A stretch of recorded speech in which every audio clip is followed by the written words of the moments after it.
to all members. We don't seek leave to table those. That brings to a close questions for oral answer. Honourable members, I have received a letter from Grant Robertson seeking to debate under Standing Order 386 the release by the ACC of private details of ACC clients. The release is a particular case of recent occurrence for which there is ministerial responsibility. The requirement of recent occurrence refers to when the member became aware of the matter rather than when it actually occurred.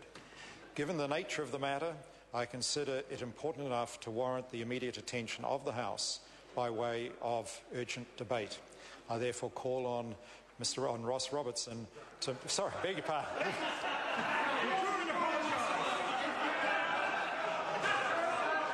I withdraw and apologise.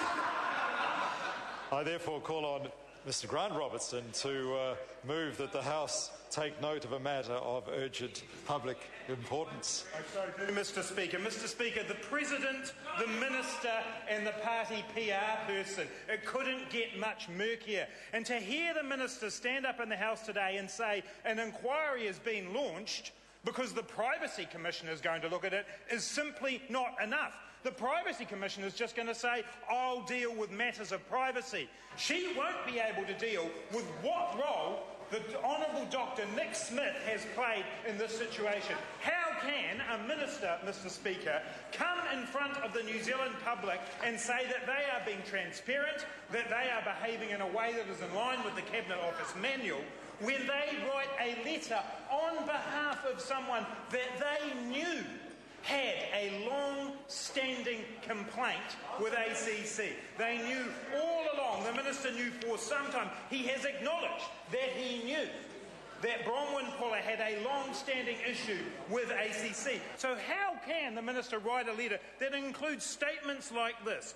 To the best of my knowledge, she did not have any health or other conditions or issues that would have compromised her capacity to work. What is the one thing that ACC is interested in a case like this? The capacity of a person to work. The Minister's letter goes to the heart of Bronwyn Puller's complaints that she has towards ACC. But the Minister goes on. He finishes his letter on ministerial letterhead, Minister for ACC. He Order. I'm sorry to interrupt the honourable member, but there's far too much chatter going on, which is disrespectful to the member who's trying to address the House. Can I suggest that people who want to have private conversations do so in the lobby? I call the honourable member Grant Robertson. Mr Speaker, the letter Honourable Dr Nick Smith writes on ministerial letterhead as the Minister for ACC concludes with the statement, I wish to put on record so to assist in any comparative assessment of Bronwyn's current health.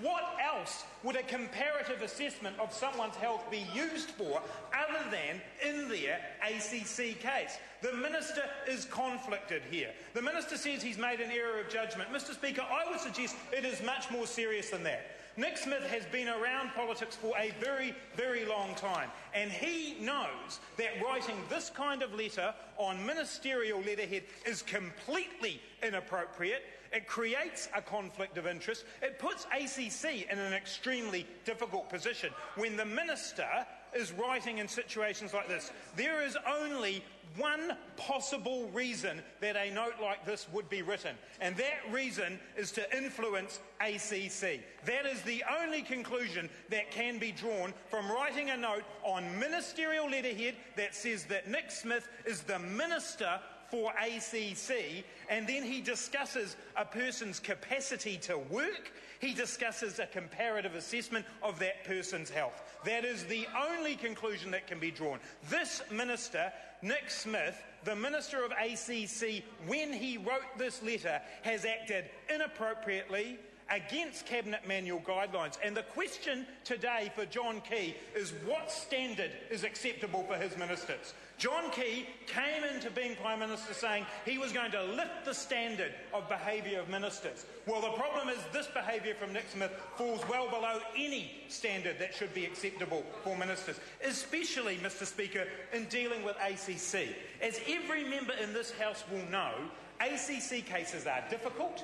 They can be very sensitive, and they require the highest standards of integrity and judgment from everybody involved in the case. Nick Smith has shown low standards of integrity, low standards of judgment in writing a letter on behalf of someone who he has said was a friend, who he said knew had a complaint with ACC. He has breached all manner of protocols that bind ministerial behaviour. Mr. Speaker, in ACC, what we know is that it is a situation here where we have very sensitive information that's been released. And I want to put on the record, Mr. Speaker, from the Labor Party side of the House, that our hearts go out to the 6,700 people whose sensitive information has been put into the public arena. Every single member of this House, I would venture to suggest, if they haven't already, by the time they finish their career in Parliament, will have dealt with a sensitive ACC case. They often come on the back of years and years of suffering for people. They are at a stage in their lives sometimes when they are still coming to grips with actually what's happened to them, let alone what they might be able to do to recover, to rehabilitate. And this breach of that trust, this breach of that privacy is among the most serious things, Mr. Speaker, that could happen to someone who has a case with ACC. So our hearts do go out to those 6,700 people. I myself have spoken to two of those people who are my constituents, and this has hurt them. And we need to take that seriously. We need to take it seriously enough, Minister, so that an inquiry that's limited just to the privacy aspects is not enough. Yes, that's an important element to see what privacy issues have been raised by this case. But it's certainly not a laughing matter, Minister. It's certainly not a laughing matter as to whether privacy has been breached for 6,700 people. But their details and how they came to be in the public arena needs an independent inquiry that is not just limited to privacy. And I would suggest, Mr. Speaker, that in fact the Auditor-General is probably the person who should look into this, because the Auditor-General can look into the actions of Nick Smith, of Judith Collins, of the ACC managers, and indeed of the privacy breach as well. But limiting this inquiry to the Privacy Commissioner is an attempt by the national government to ensure that their people, Nick Smith, Michelle Bogue, their people don't get drawn into the inquiry. Well, that's not good enough, Mr. Speaker. That's not good enough. In a situation like this, Judith Collins needs to put aside her loyalties to Michelle Bogue, put aside her loyalties to Bronwyn Puller, put aside her loyalties to Nick Smith, and actually front up and let New Zealanders see that. The Minister is cackling away over there in a situation where the privacy of some of the most vulnerable people in New Zealand has been put at risk, and all Judith Collins can do is laugh. That's all Judith Collins can do when New Zealanders who have been through harrowing experiences are having their information put into the public, and Judith Collins laughs. I think that's a disgrace, Mr. Speaker. Mr. Speaker, the release of this data and this information is mixed in with a very, very murky situation. What was Michelle Bogue, the former president of the National Party, doing in these sorts of meetings? Why was Bronwyn Puller, somebody who members on the other side of the House have clearly got close relationships with, why was Michelle Bogue in there making sure that there was an outcome? And now we have claim and counterclaim about what occurred at that meeting in December. On one hand, we have Michelle Bogue saying that there may possibly have been a deal, there may possibly have been a discussion of a deal. Bronwyn Puller seems to think there was. ACC don't know, or ACC are saying there wasn't. We need to clear that up, Mr. Speaker, because this cuts to the heart of government administration in this country. It cuts to the heart of a neutral public service. ACC are dealing with difficult cases. ACC are dealing with sensitive cases. What they need is a minister and a government that will support them to undertake their work. What they don't need is a government that is writing letters on behalf of complainants. What they don't need is the former National Party president coming in to throw her weight around in the situation. What they need is to be allowed to get on and do their job. And it is my judgment, Mr. Speaker, that in this case, the national government has let down not only ACC, but every single one of those 6,700 people who had sensitive claims. Mr. Speaker, it is simply not on for Judith Collins to stand up in this House today and tell New Zealanders that she's accepted Nick Smith's area of judgment and it's just a privacy issue. It is not. It is an issue about the ethics of this government, and it is an issue that is focused on ministerial responsibility and what is appropriate for a minister to do. And it is quite simply inappropriate for a minister to write a letter on ministerial letterhead. Now, this morning, Nick Smith said he'd done nothing wrong. That's what he said on the radio this morning. He had done nothing wrong.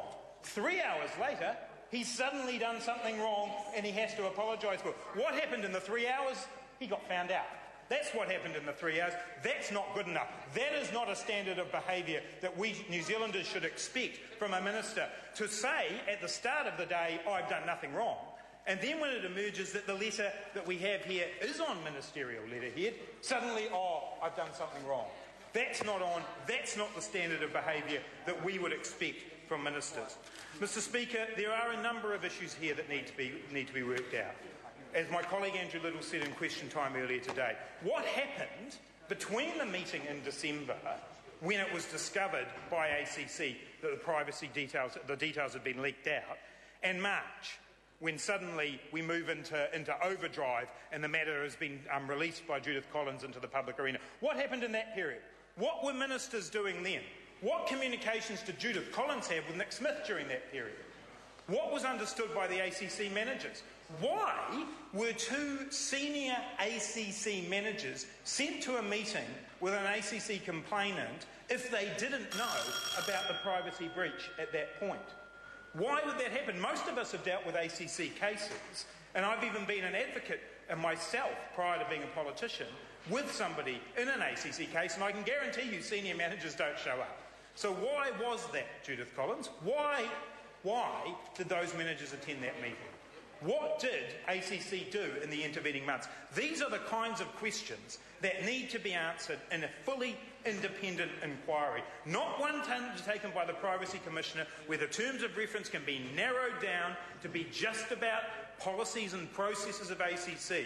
On this side of the House, and New Zealanders right around the country want to have some confidence that this government is acting in a transparent manner.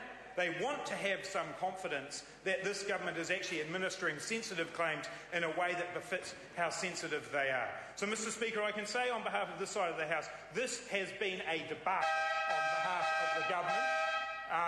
Thank you. This has been a debacle on behalf of the government. Order. Will the Sergeant please deal with that situation? Thank you.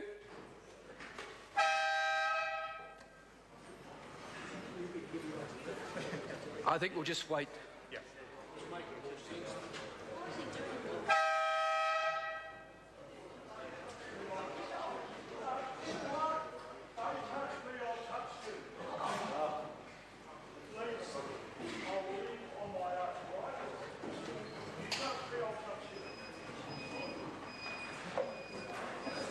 Thank you. I call the Honourable Member Grant Robertson. Mr. Speaker, these situations that have been dealt with here by ACC are sensitive and they are difficult. New Zealanders need to know that the highest standards are being applied in management of this. Nick Smith has failed that, Mr. Speaker. He has completely failed his role as a minister. The Prime Minister needs to take some responsibility for this. And it's quite clear that this government, Mr. Speaker, is not interested in transparency. We've seen it time and again. We've seen it with the Sky City deal. We've seen it with Radio Live. We've seen it with New Zealand On Air. This government isn't interested in transparency. Well, from this time forward, Mr. Speaker, when it comes to ACC, on this side of the House, we will be demanding transparency. New Zealanders deserve accountability. The 6,700 people who have had their details leaked deserve some respect from this minister, not laughing, but actually getting to the bottom of what's happened. Yeah, very good. I call the Honourable Minister Judith